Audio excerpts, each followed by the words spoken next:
Hari ini kita akan sharing ya tentang kitab Yosua. Ya semangat membaca ya bersama-sama kitab Yosua. Nama kitab Yosua itu Yosua. Nama aslinya Hosea. Sebenarnya Hosea dan Yosua itu sama. Nanti ada kitab Hosea juga ya. Semua sama. Bilangan 13 ayat 16 ya. Hosea ini namanya diganti dengan Yosua.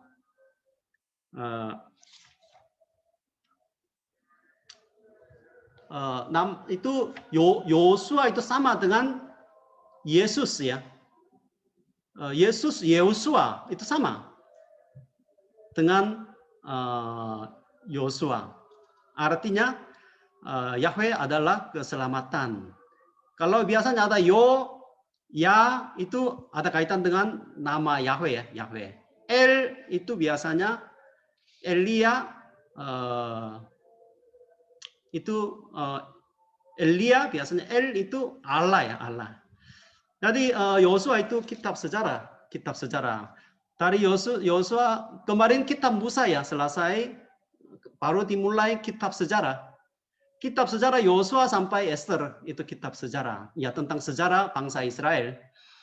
Sama dengan perjanjian baru kisah para rasul. Jadi isi kitab Yosua itu mirip dengan kisah para rasul. Berdiri gereja di sini, kerajaan surga itu semakin hari diperluas, firman Tuhan disebarkan, banyak gereja mengalami kemenangannya. Itu kitab Yosua itu mirip dengan kisah para rasul ya, isinya. Penulisnya Yosua dan penulis yang tidak kenal. Karena pasal yang terakhir ya, seperti kitab Musa ya, pasal yang terakhir itu ada kisah ya, kematian Yosua. Jadi beberapa orang mungkin ya, ahli Taurat yang menambah kisah kematian Yosua. Mungkin ada tambah sedikit. Tapi rata-rata itu ditulis oleh Yosua. Tahun itu kurang jelas, tapi kira-kira sebelum Masehi ya, abad ke-14. Kata kunci itu tanah Kanaan. Tanah Kanaan. Jadi Allah, Yahweh sudah berjanji kepada Abraham. 3 hal ya. Negerinya, ya tanahnya, kemudian orangnya, keturunannya, kemudian berkatnya, kuasanya. Jadi sesuai dengan janji ya kepada Abraham, kemarin baru keluar dari Mesir, kemudian 40 tahun berkeliling ya di padang gurun, akhirnya janji Tuhan digenapi. Tanah ini diberikan ya kepada bangsa Israel. Jadi tanah Kanaan itu mirip dengan kerajaan surga ya, kerajaan Allah. Ayat inti Yosua 11 ayat 23. Demikianlah Yosua merebut seluruh negeri itu sesuai dengan segala yang difirmankan Tuhan kepada Musa, dan Yosua pun memberikan negeri itu kepada orang Israel menjadi milik pusaka mereka menurut pembagian suku mereka. Lalu amanlah negeri itu, berhenti dari berperang. Jadi berebut kemudian membagi negeri itu ya. Pembagian pasal. Jadi pasal yang pertama sampai 12 ya. Kita lagi membaca bersama-sama itu bagiannya. Itu penaklukan tanah Kanaan. Lebih detailnya pasal 1 sama pasal 3 ya kemarin, persiapan menyeberang. Seberangilah. Kemudian pasal 3 sampai pasal 12, lebutlah. Kemudian nanti sudah dilebut semuanya, kemudian 13 sampai 21 ya bagikanlah pembagiannya kepada 12 suku Israel. Kemudian nanti pasal 22 sampai 24, sebelum Yosua meninggal dunia, dia khotbah seperti Musa ya. Yosua dan Musa sangat mirip.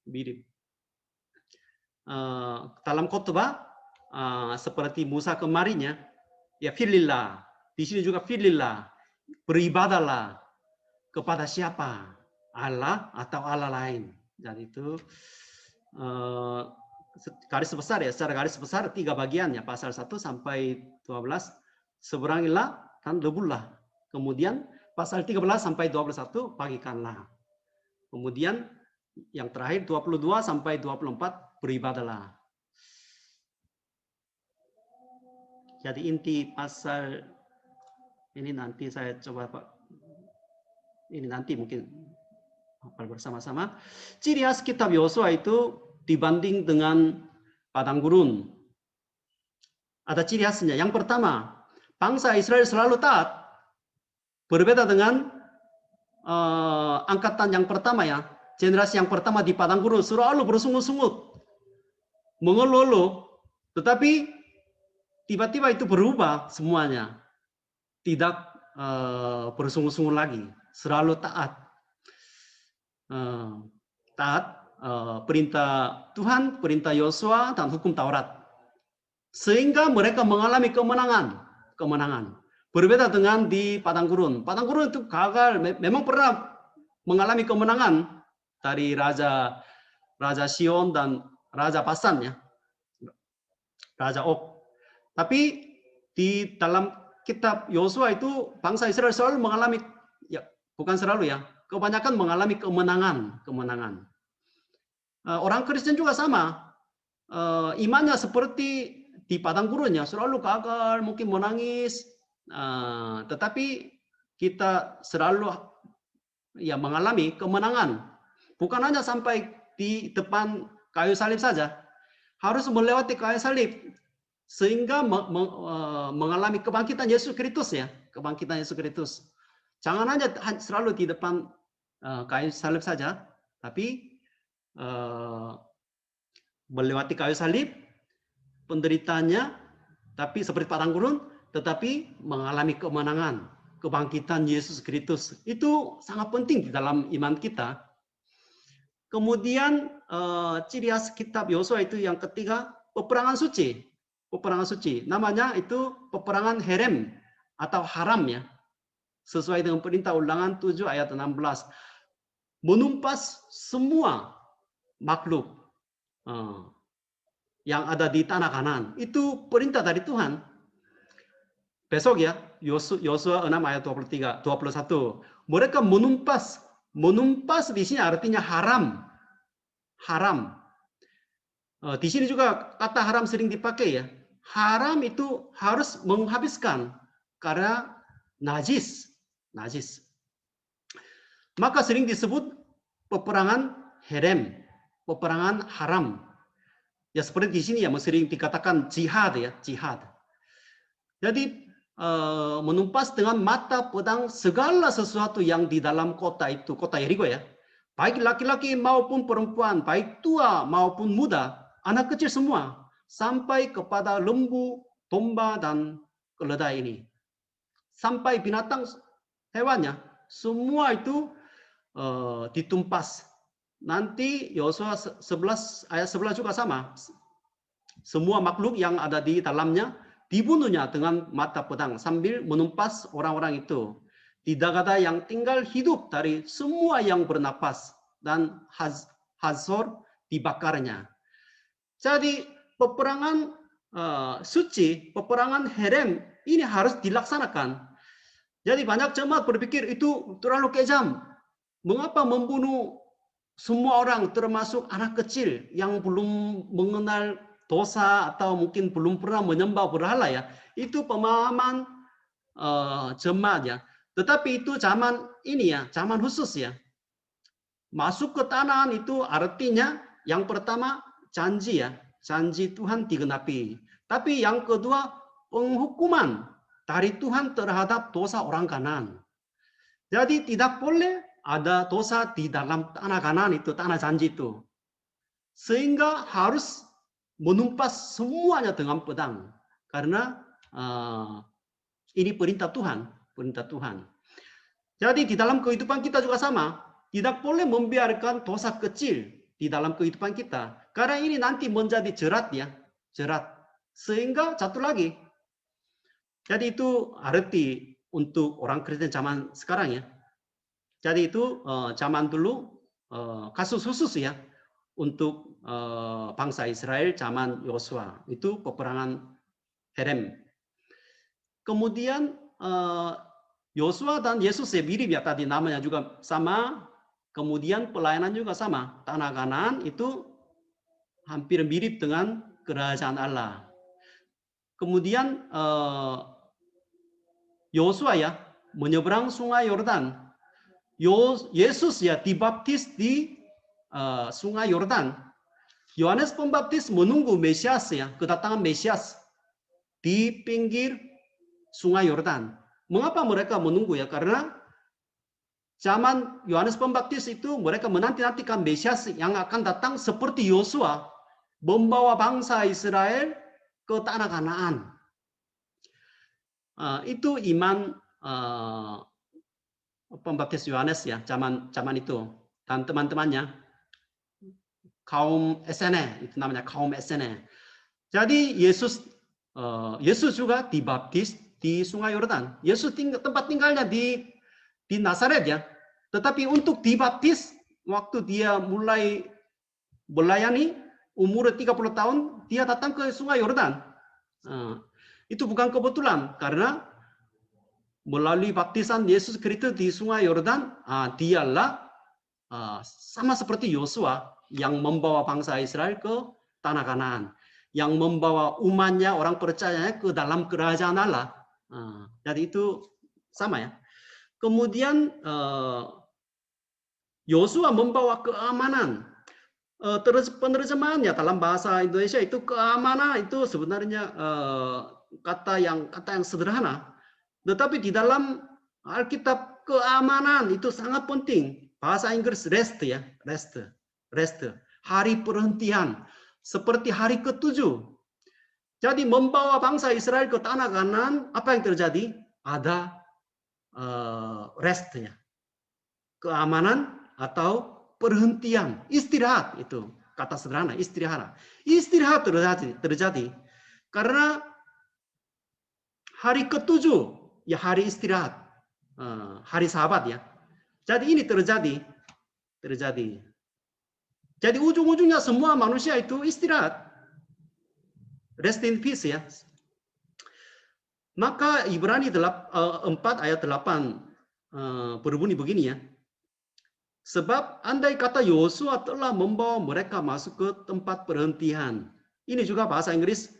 For if Joshua had given them rest.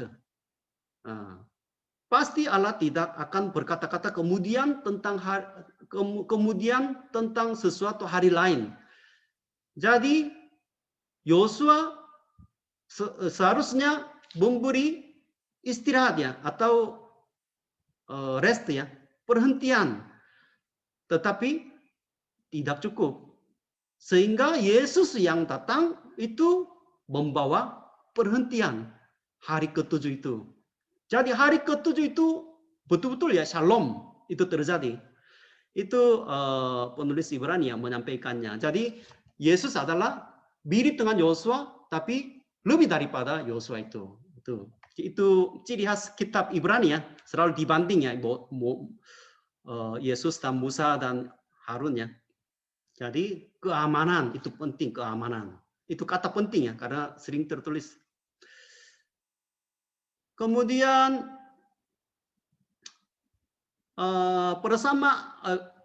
persamaannya Musa dan Yosua. Yosua betul-betul ya dilatih ya. Yosua memang dilatih ya di bawah pimpinan Musa. Sehingga itu sangat mirip ya. Musa dan Yosua pelayanannya dan mungkin mujizatnya semua itu mirip ya. Mirip. Jadi Yosua itu mirip dengan Musa dan Yesus ya. Maka sering disebut Yosua itu Musa yang kedua. Jadi tinggalkanlah kasut itu Musa dipanggil, Yosua juga ya, hari ini juga ya, tinggalkanlah kasutmu. Merayakan hari Paskah, menyeberang laut, tapi dia sungai, mujizat terjadi kota Yeriko ya, banyak 10 tulah ya doa syafaat. Yang penting persamaan yang paling mirip antara Musa dan yang sama ya, mungkin bukan mirip ya, sama antara Musa dengan Yosua adalah Tuhan beserta mereka berdua. Jadi janji kepada Musa dan Yosua itu Tuhan akan beserta mereka berdua. Itu persamaan juga ya. Nanti saya akan sharing ya itu file ini ya. Kemudian Taman Eden dan Tanah Kanaan. Jadi Tanah Kanaan itu bukan suatu tanah ya, tanah biasa. Ya memang tanah janji, tetapi mirip dengan Taman Eden. Taman Eden. Taman Eden, kemudian Bait Suci, Tabernakel, dan Tanah Kanaan, nanti kerajaan surga itu semuanya mirip sekali, mirip. Persamaan Taman Eden dan Tanah Kanaan itu ya kejadian Taman Edennya itu ada air. Tanah Kanaan juga ada air banyak berlimpah-limpah. Kemudian ada emas ya, emas segala macam mutiara. Tanah Kanaan dan Eden. Pohon buah-buahan di sana juga banyak. Ya di Taman Eden juga sama. Kehadiran Allah ya di dua tempat ya. Allah selalu hadir. Jadi Taman Eden, bangsa Israel masuk ke Tanah Kanaan itu bukan mungkin hanya pulang ke kampung halaman mereka, tapi kembali ke Taman Eden itu. Taman Eden. Ya, ada buktinya nanti ya, jelasin lagi ya. Kemudian persamaan Bait Suci dan Tanah Kanaan itu sama. Bait Suci dan Tabernakel ya, Tabernakel mirip dengan Tanah Kanaan ya. Karena Tanah Kanaan itu semuanya ya tanah suci, tanah perjanjian, mirip dengan tempat ibadah ya, Bait Suci. Jadi pintunya dari timur yang pertama. Karena mereka menyeberang Sungai Yordan dari timur ya, dari timur. Jadi orang berdosa Adam dan Hawa keluar dari pintu timur dari Taman Eden. Jadi nanti orang berdosa kembali ke arah timur lagi. Jadi seperti ya pintu gerbang, pintu satu-satunya di dalam Bait Suci itu arahnya timur kan, timur.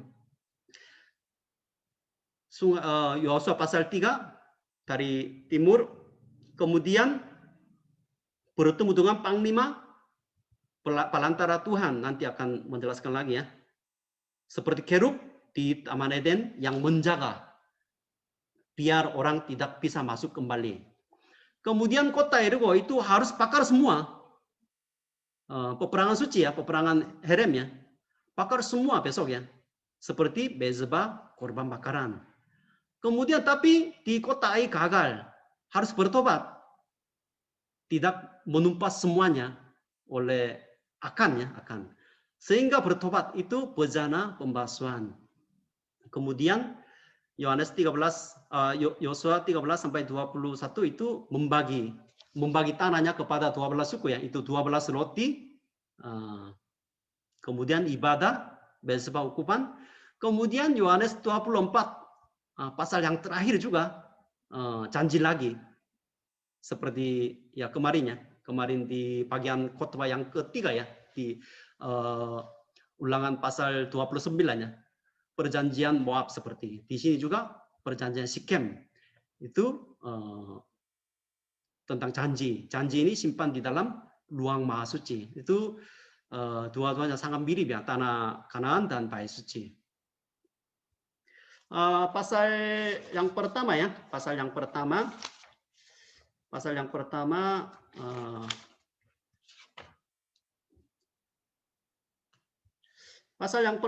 di sini kata kuncinya hukum Taurat.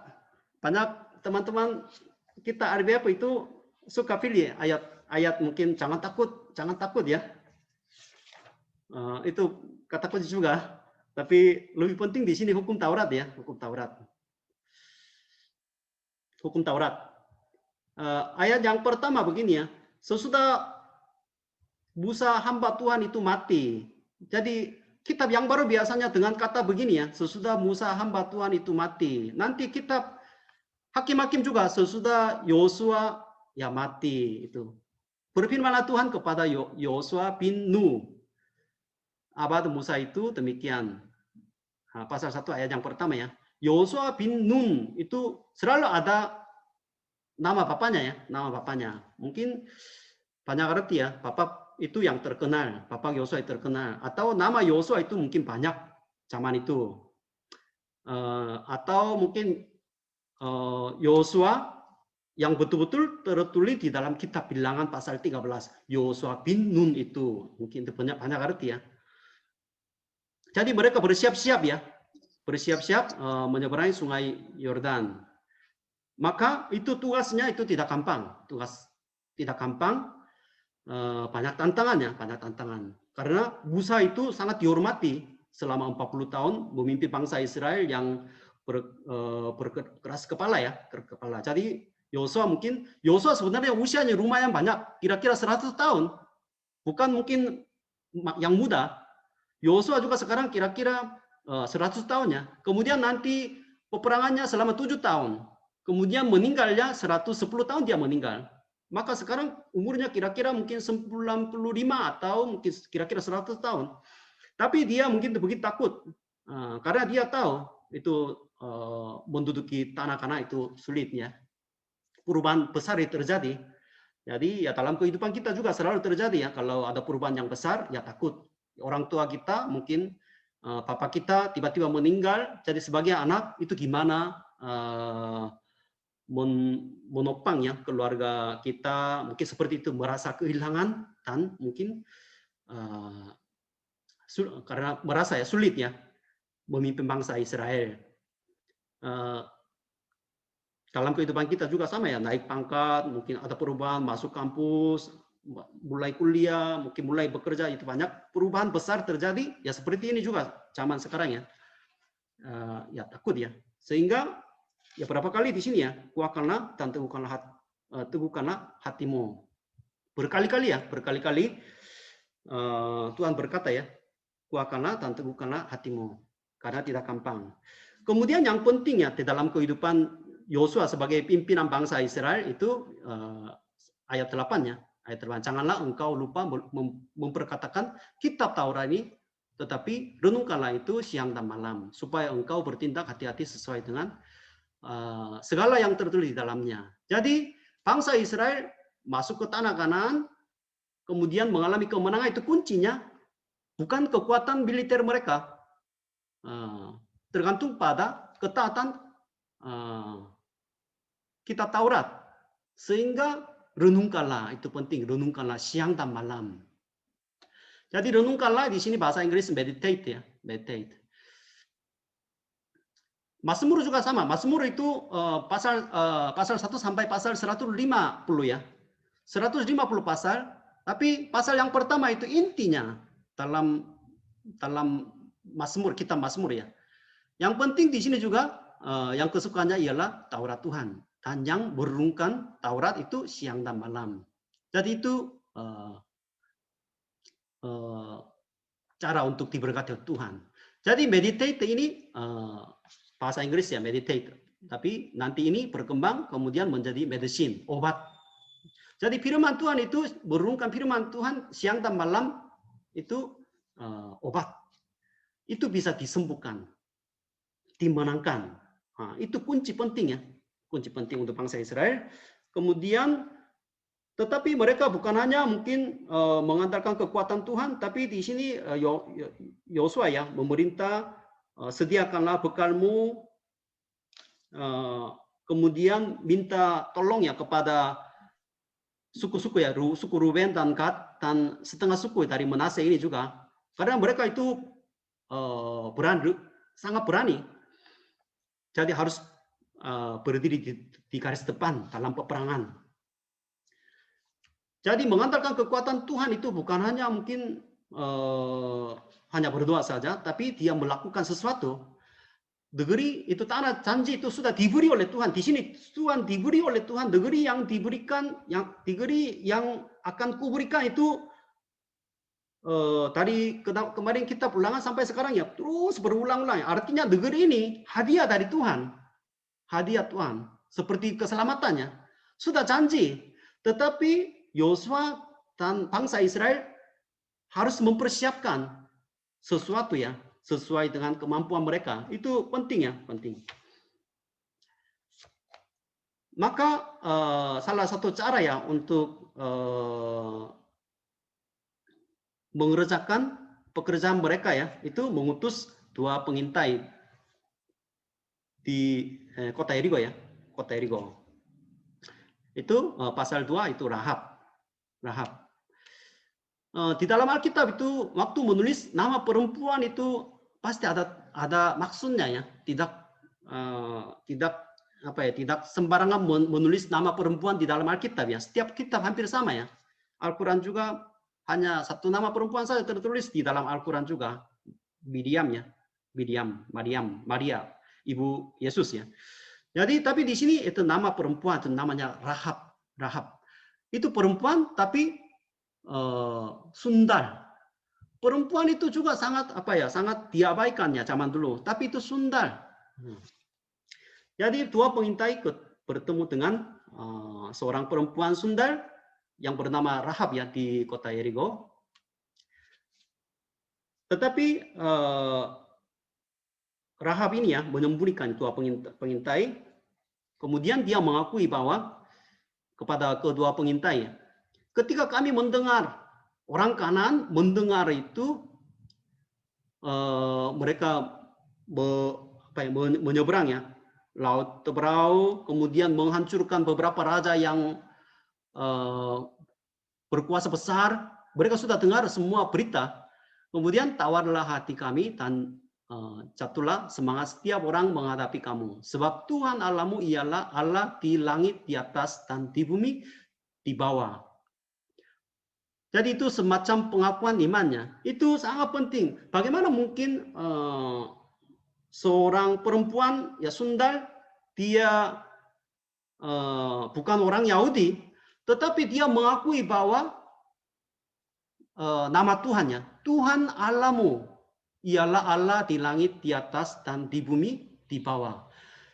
Jadi kedua pengintai ya mendengar pengakuan ini ya, pengakuan ini mereka kaget. Allah ya, Yahweh itu bukan hanya untuk Tuhan untuk bangsa Israel. Di tanah Kanaan pun ada yang percaya. Jadi itu menjadi apa semangatnya, semangat untuk 2 pengintai. Kemudian mereka nanti kembali ke Yosua bercerita. Sehingga semua bangsa Israel yang siap-siap yang menyeberang Sungai Yordan itu mereka bersemangat besar ya, bersemangat besar. Karena seorang perempuan yang mungkin tidak dihargai, apalagi itu sundal, ini mengakui bahwa ini pun mengakui bahwa Allah itu di langit, di atas, dan di bumi, di bawah. Itu seperti kisah para rasul ya, nanti sama dengan kisah para rasul pasal 10 itu Cornelius itu bertobat karena penginjilan dari Petrus ya. Cornelius orang bukan Yahudi kan, Gentile. Karena mereka mendengar. Jadi di sini mendengar itu 2 kali ya, mendengar. Ya, iman itu muncul ya, karena pendengarannya. Kemudian ada janji tali krimis ya. Tali krimis itu simbol darah Yesus Kristus ya, simbol krimis. Itu di dalam Alkitab juga selalu ada tali ya, tali krimis merah itu. Jadi Rahab ini bukan hanya mungkin mengakui iman kepada Yahweh ya, Allah Israel, tetapi Matius 1 ayat 5 ya, itu Salmon memperanakan Boas dari Rahab. Jadi Rahab ini menjadi nenek moyang Yesus Kristus ya, nenek moyang Yesus Kristus. Tertulis di dalam silsilah Yesus Kristus. Ibrani pasal 11 juga, karena iman maka Rahab, perempuan sundal itu tidak turut binasa bersama-sama dengan orang-orang durhaka. Karena ia telah menyambut pengintai-pengintai itu dengan baik. Jadi mungkin dalam kehidupan kita juga sering kita menemukan ya seseorang tiba-tiba menolong kehidupan kita ya. Kita mengalami kesulitan, tapi Tuhan tiba-tiba ya kirim seperti malaikat itu. Itu seperti Rahab ya. Pasal 3 menyeberang.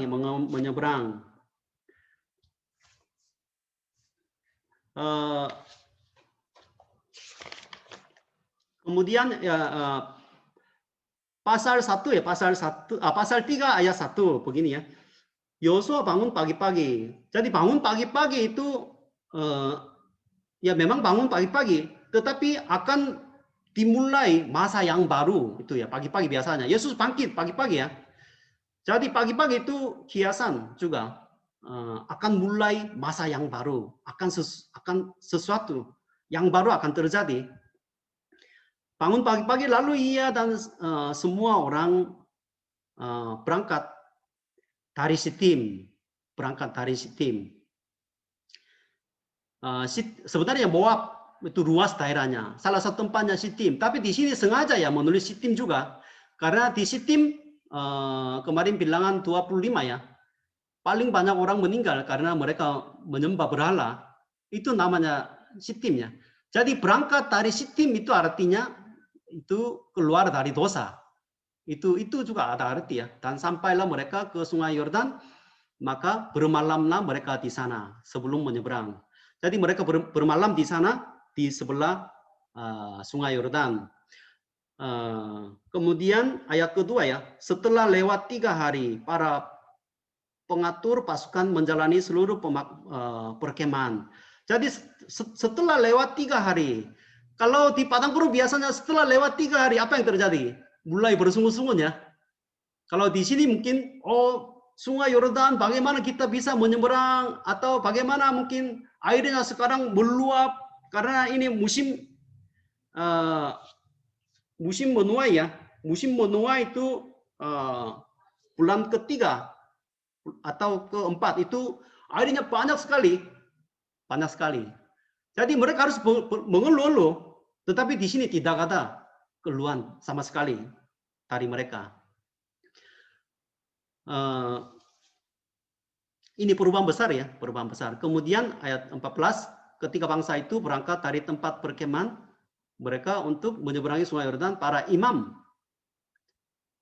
pengangkat tabut perjanjian itu berjalan di depan bangsa itu. Jadi sesuai dengan perintah Tuhan ya, tabut perjanjian dulu berjalannya di depan bangsa Israel, sehingga Sungai Yordan itu terputus ya. Di sini pasal 3 itu terputus, pasal 3, pasal 4 terputus sama sekali. Terputus banyak ya, terputus. Jadi bagian hulu ya, hulu sungai itu airnya terhenti, kemudian di bawah tidak ada air ya, tidak ada air. Karena mereka mencelupkan kaki mereka, itu imam-imam. Jadi ini terjadi karena tabut perjanjian. Tabut perjanjian itu artinya ya kehadirat Allah. Tetapi ayat yang kedua itu perjanjian Allah, yaitu pengampunan dosa ya. Jadi yang ada di dalam tabut perjanjian itu mana dan tongkat Harun dan kedua roh batu itu pun yang pertama kali dipecah, yang ini yang kedua. Mengapa 3 ini ya? Artinya 3 ini mungkin banyak arti, tapi waktu mereka mengeluh-eluh, Tuhan menyelesaikan dengan 3 macam ini. Jadi maka hari raya pendamaiannya, bangsa Israel membawa tanah domba, kemudian memercikannya setahun sekali ya di dalam ruang maha suci, kemudian di atas tutup pendamaian, di atas tutup pendamaian ada grup ya di sini. Jadi itu pengampunan dosa. Jadi Sungai Yordan itu terputus. Terputus artinya dosa mereka itu semua terputus. Terputus. Semua diampuni.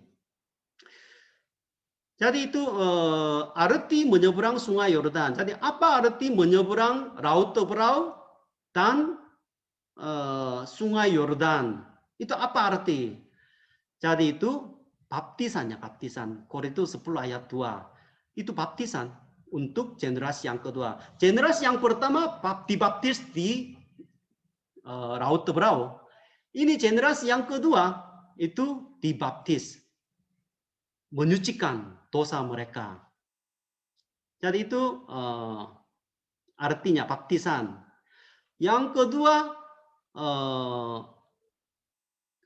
itu dosanya terputus, kemudian itu simbol kematian Yesus Kristus ya. Kemudian kebangkitan bangsa Israel kembali.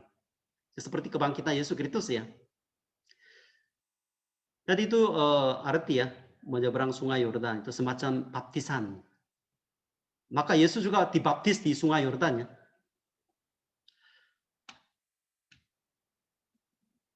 Jadi ayat 15 di sini.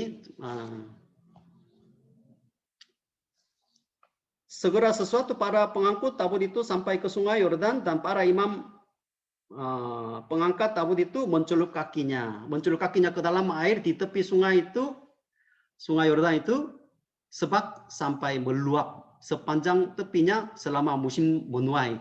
Jadi ini musim menuai, sungai Yordan itu kecil, tetapi musim menuai sehingga airnya banyak ya. Seharusnya bangsa Israel mengeluh, kenapa kita harus melewati, menyeberang sungai Yordan musim menuai ya. Kalau musim yang lain mungkin gampang melewatinya, tapi ini musim menuai, airnya banyak.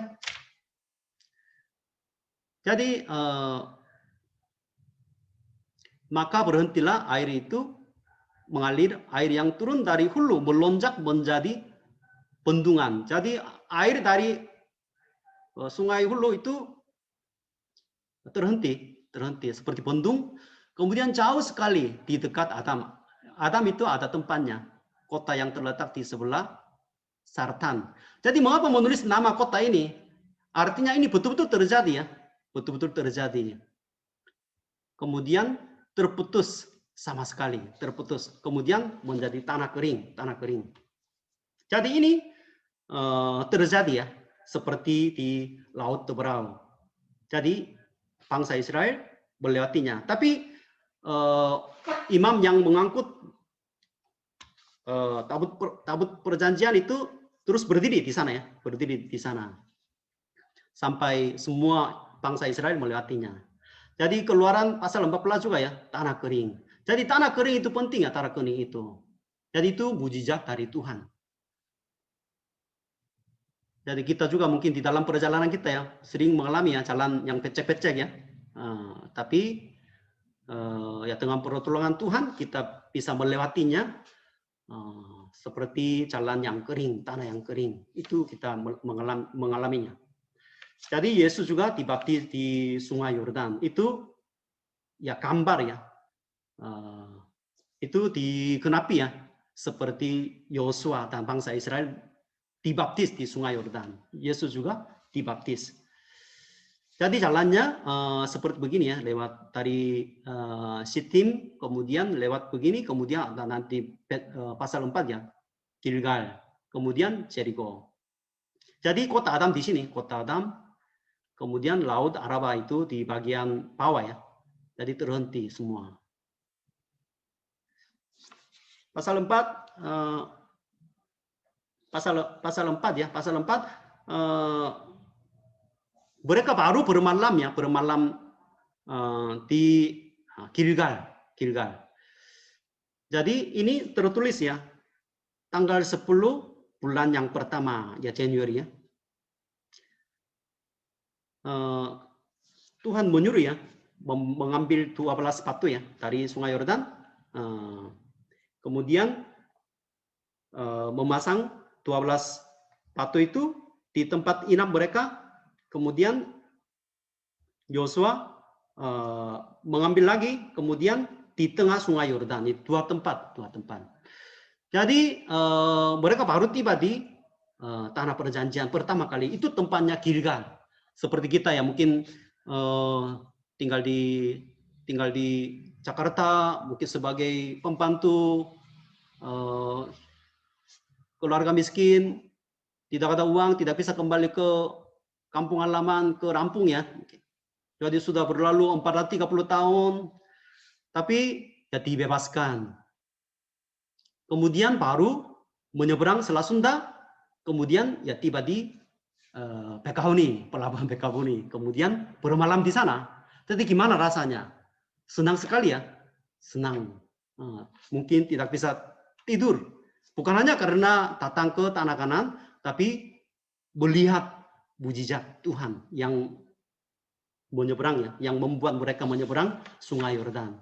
Maka harus membuat sesuatu sebagai peringatan. Karena suatu hari nanti mereka melupakan anugerah Tuhan. Sehingga dengan 12 batu ini ya, mereka membuat peringatan. Jadi dua tempat ya, satu di daratan Gilgal sebagai bukti ya, bukti anugerah Tuhan dan peringatan karena anak-anak mereka, cucu-cucu mereka nanti tidak mengerti. Sebenarnya nanti kalau membaca kitab Samuel ya, mereka semua lupa sebenarnya. Sedih juga, lupa. Justru di Gilgal itu banyak berhala juga berdiri di sana. Sedih ya. Inilah mungkin sejarah manusia ya yang hidup di dalam dosa. Kemudian satu itu Yohanes 4 ayat 7 ya, Yosua 4 ayat 9. Pula Yosua menegak 12 batu di tengah-tengah Sungai Yordan itu juga. Ini tidak diperintahkan oleh Tuhan, tapi Yosua sendiri menegak 12 batu di tengah-tengah Sungai Yordan itu. Jadi mengapa itu mungkin dia menegakkan 12 batu di tengah-tengah Sungai Yordan yang tidak kelihatan? Jadi itu sebenarnya tidak ada tafsiran, tidak ada penjelasannya di dalam pasal 4. Tapi itu semacam apa ya, kiasannya kematian dosa. Kematian dosa apa bangsa ya. Dosa bangsa Israel itu sudah dimakamkan di Sungai Yordan. 12 suku dosa mereka dimakamkan. Itu mungkin artinya ya. Jadi waktu kita dibaptis juga sama. Dibaptis juga satu kali ya masuk ke air ya, ke dalam air itu artinya mati bersama-sama dengan Yesus, kemudian keluar dari air itu artinya mengalami kebangkitan Yesus Kristus ya. Itu sama seperti itu. Jadi 12 suku itu, 12 batu itu simbol 12 suku Israel. Jadi batu itu seringnya tertulis ya di dalam Alkitab simbol Allah atau simbol Tuhan ya. Gunung batuku, bukit batuku, Tuhan adalah bukit batuku, gunung batuku. Jadi Petrus itu berkata ya, itu Yesus itu sebuah batu yang terpilih. Kemudian kitab Wahyu juga ya, nanti di kota Yerusalem itu temboknya mempunyai ke-12 batu dasar. Itu semua simbol ya, simbol ke-12 suku Israel dan ke-12 rasul itu. Kemudian pasal 5 ya, pasal 5 mereka bermalam di sana, akhirnya kemarin melewati Sungai Yordan tanggal 10 ya, tanggal 10 bulan yang pertama. Tanggal 10 bulan yang pertama, sehingga tanggal 14 bulan yang pertama ya, itu Hari Raya Paskah. Maka mereka merayakan Hari Raya Paskah. Itu jadi melakukan 3 hal ya, sunat, Hari Raya Paskah, dan bertemu dengan Panglima Pelantara Tuhan. Jadi sunat itu sudah ada perintah ya, Kejadian pasal 17. Mengapa disunat? Itu artinya yang pertama ya, kematian daging. Aku sudah mati artinya. Karena Allah vital paling penting ini dipotong. Jadi artinya aku mati di hadapan Tuhan. Kemudian tanda perjanjian. Selalu dia melihat Allah vital itu sehingga selalu ingat janjinya. Jadi itu perintah Tuhan kepada bangsa Israel. Jadi semua angkatan yang kedua belum sempat ya disunat di padang gurun, semua harus disunat. Sebenarnya ini sangat berbahaya. Sekarang orang Kanan mau menyerang mereka, tapi Tuhan menyuruh sunat. Karena sunat itu lebih pentingnya. Kekudusan itu lebih pentingnya daripada kekuatan militer. Jadi maka diperintahkan disunat. Kemudian Hari Raya Paskah, mereka merayakan Hari Raya Paskah. Ini Hari Raya yang ketiga. Waktu mereka keluar dari Mesir, dirayakan pertama kali, kemudian kemarin bilangan pasal 10 ya. Sebelum mereka berangkat ke padang gurun, mereka ibadah Hari Raya Paskah. Kemudian ini yang ketiga, nanti Hari Raya Paskah ke-7 itu Yesus itu yang merayakan itu. Itu tertulis di dalam Alkitab. Jadi yang sunat saja bisa, makan bersama-sama di dalam perayaan Paskah, sehingga disunat dulu, seperti di gereja ya, yang dibaptis bisa ikut perjamuan kudus ya, itu sama seperti itu, merayakan hari raya Paskah. Jadi sunatan hari raya Paskah selalu ada darahnya, itu buat darah Yesus Kristus ya, darah Yesus Kristus. Jadi kekudusan itu ya penting dilakukan.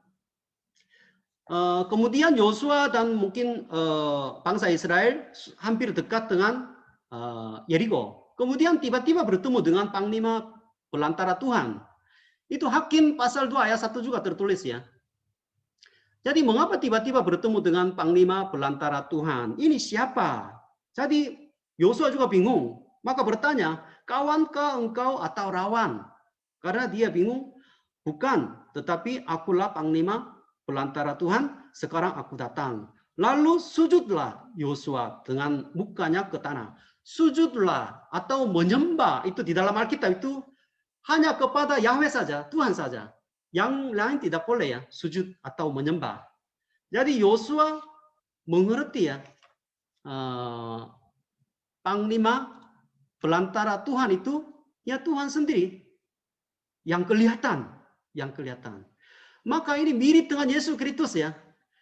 Jadi dalam peperangan selama 7 tahun ke depannya, itu artinya panglima ini akan menyertai mereka.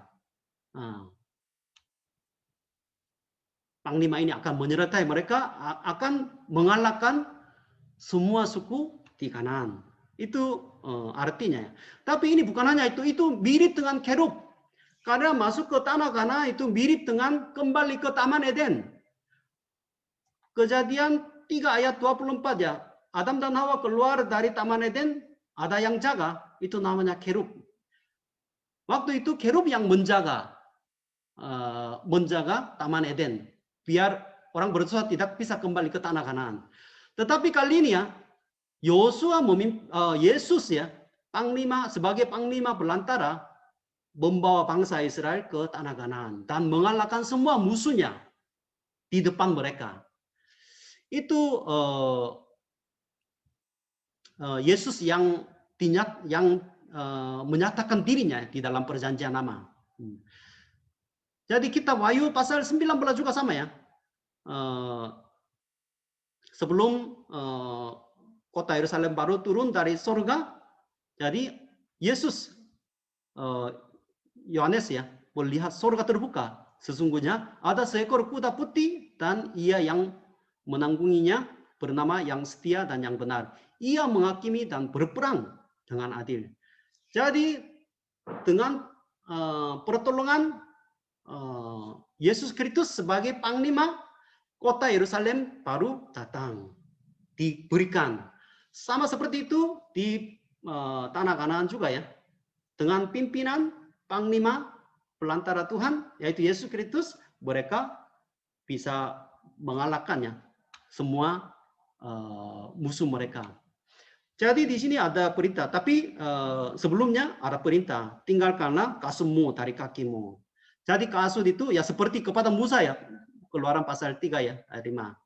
Kasut itu artinya apa? Itu simbol dosa. Bagian kaki kan itu bagian paling kotor ya, karena selalu berjalan kaki kotor, maka itu simbol dosa, harus menyucikan diri. Atau kasut ini ya nanti kalau membaca kitab Rut ya, itu hak, itu semacam hak, menyerahkan haknya. Jadi kalau datang ke rumah orang lain atau masuk ke tempat ibadah, biasanya melepas kasut itu biar kudus. Jadi kudus dan menyerahkan semua hak kita kepada Tuhan. Itu artinya ya. Jadi peperangan besok ya dari kota Yeriko, nanti daerah selatan dan utara itu semuanya itu bisa dimenangkan. Bukan karena kekuatan bangsa Israel, tapi pertolongan panglima, bala tentara Tuhan, dan ketaatan hukum Taurat bangsa Israel. Itu saja hari ini.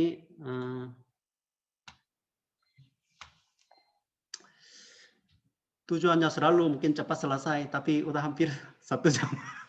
Itu saja. Terima kasih banyak. Besok pasal 6 sampai 12 ya, itu banyak peperangannya, peperangan Herem ya, peperangan Herem. Jadi selama 7 tahun, 7 tahun.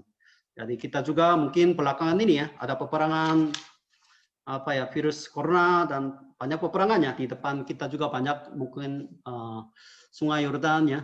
Sungai Yordan udah melewatinya, puji Tuhan. Sungai Yordan dan juga ya, Sungai Yordan udah selesai, ya puji Tuhan, tapi masih ada musuhnya. Jadi itu yang pertama kita tetap merenungkan firman Tuhan siang dan malam. Itu yang kita bisa kerjakan zaman sekarang ini. Dan juga seperti bangsa Israel ya, yang jauh berbeda dengan di padang gurun. Mereka mengalami kemenangan. Di dalam kehidupan kita juga, kita selalu mengalami kemenangan. Saat ini mungkin yang banyak yang mengguncangkannya iman kita. Maka ya banyak api pengujian banyak. Melalui hal seperti ini dibedakan yang mana beriman benar, yang mana beriman palsu. Itu salah satu ujiannya dari Tuhan. Jadi dalam peperangan segala macam ya, saat ini kita tetap mengalami kemenangan setiap hari karena